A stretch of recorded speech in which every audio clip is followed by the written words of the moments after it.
envie d'entreprendre, volonté de réussir, regardez le Club Éco d'Objectif-News.tv avec la Banque Populaire Occitane. L'aéroport Toulouse-Blagnac, le partenaire des entreprises du Grand Sud-Ouest, vous présente le Club Éco d'Objectif-News.tv.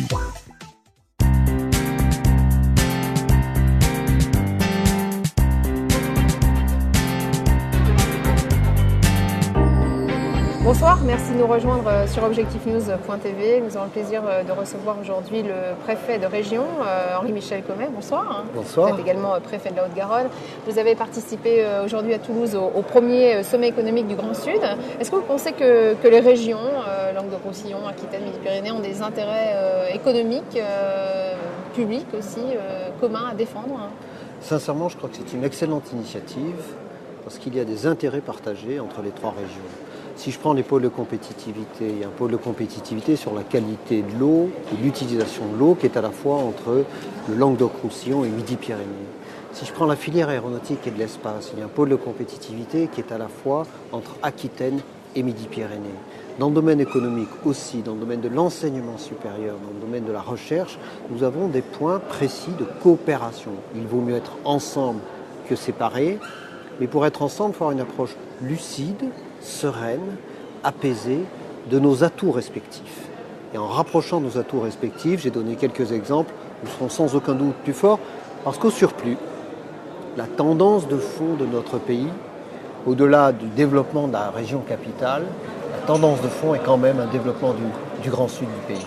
Alors il y a quand même le problème de l'accès au financement, alors le financement des infrastructures, est-ce que ce financement risque quand même d'être mis à mal par les déficits publics, par les restrictions budgétaires? Est-ce qu'il y a des craintes sur l'avenir du financement des grandes infrastructures? Pour l'instant, nous sommes dans une démarche que l'État veut conduire à son terme sur les grandes infrastructures, essentiellement la liaison à grande vitesse, donc la voie ferrée. Donc nous sommes dans une démarche là-dessus qui, à ce stade, ne pose pas de difficultés. Il en est de même d'ailleurs pour la région Midi-Pyrénées, pour ce qui concerne les transports routiers et pour ce qui concerne le ferroviaire de proximité. Au demeurant, l'argent public se fait de plus en plus rare, à tous les niveaux, pour les collectivités comme pour l'État. Donc il nous appartiendra ensemble de faire des choix.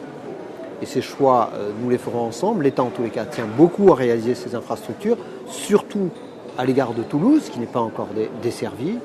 Donc il conviendra, avec les collectivités, que nous voyions quelles sont nos priorités respectives. Pour ce qui est de l'État, en tous les cas, la réalisation de la LGV est un élément fort. Un mot sur la crise économique qui se profile. Est-ce que vous avez des craintes, vous, sur l'accès des entreprises au crédit bancaire ? Récemment, on a rencontré ici Objectif News le PDG de Oseo qui nous disait que des projets d'investissement étaient maintenant effectivement retardés. Il y a des difficultés d'accès au crédit pour les entreprises, peut-être aussi pour les collectivités ou le secteur public. C'est une crainte, c'est parfois avéré sur des dossiers particuliers. Je ne voudrais pas faire de dossiers particuliers une règle générale.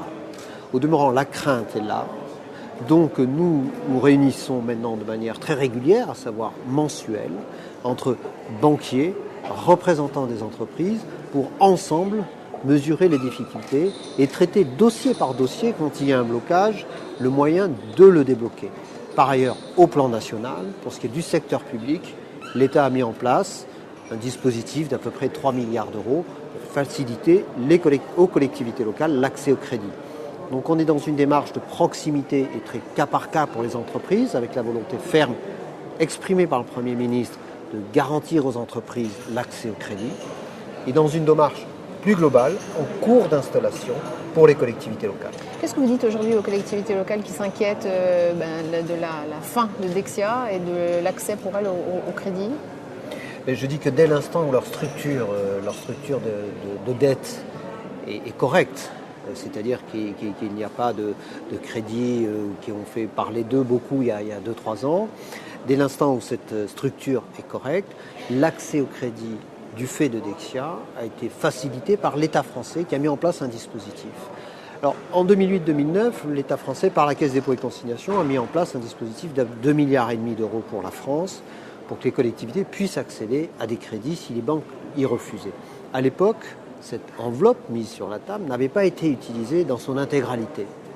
Donc maintenant, on reproduit un peu le même système, c'est-à-dire qu'on met sur la table une enveloppe de 3 milliards d'euros, Caisse des dépôts essentiellement, Banque postale aussi, et nous avons ainsi un dispositif d'ouverture pour les collectivités locales.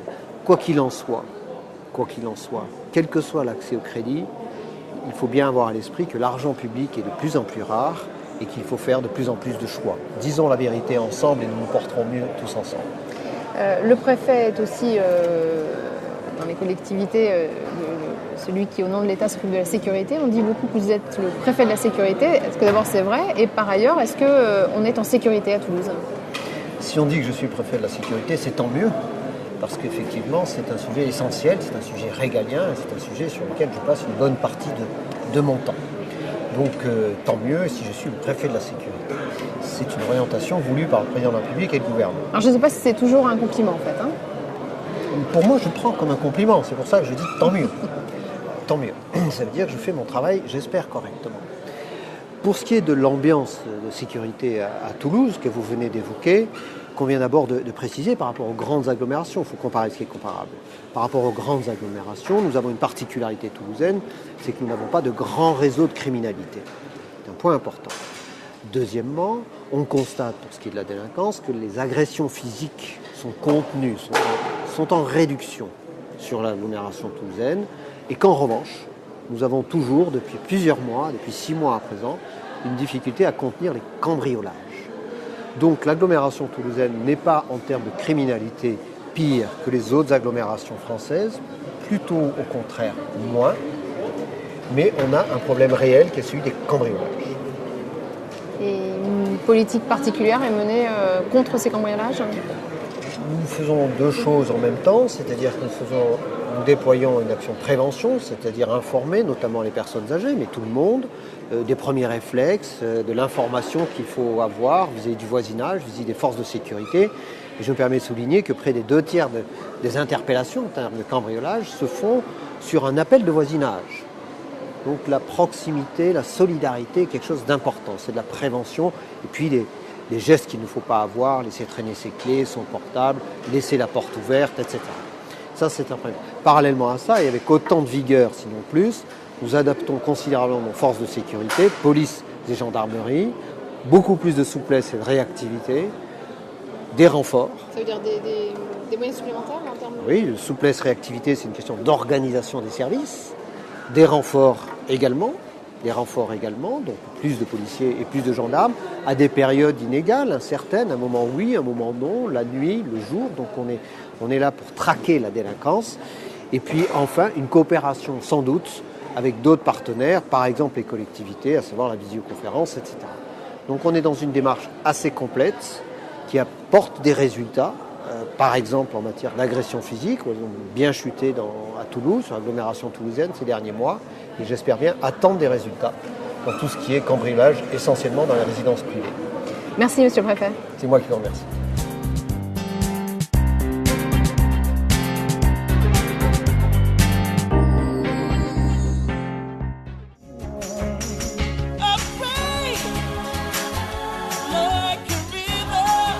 Envie d'entreprendre? Volonté de réussir? C'était le Club Éco d'ObjectifNews.tv avec la Banque Populaire Occitane. L'aéroport Toulouse-Blagnac, le partenaire des entreprises du Grand Sud-Ouest, vous présente le Club Éco d'ObjectifNews.tv.